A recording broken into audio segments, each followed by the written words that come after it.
एक हिंदू का मुसलमान से शिकवा।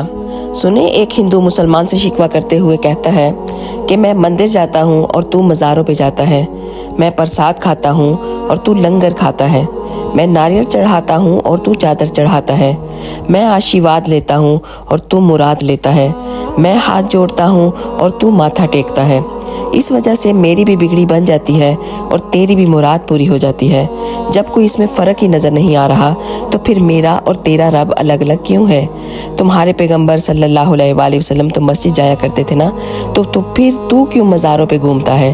तेरे नबी तो दुआ के लिए हाथ उठाते थे, तो तू कब्रों में जाकर क्यों चादर चढ़ाता है और उनसे चिमट भी जाता है?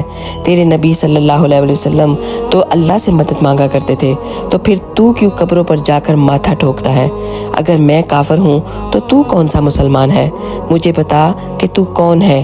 तू मुसलमान तो नहीं है। अल्लाह अकबर।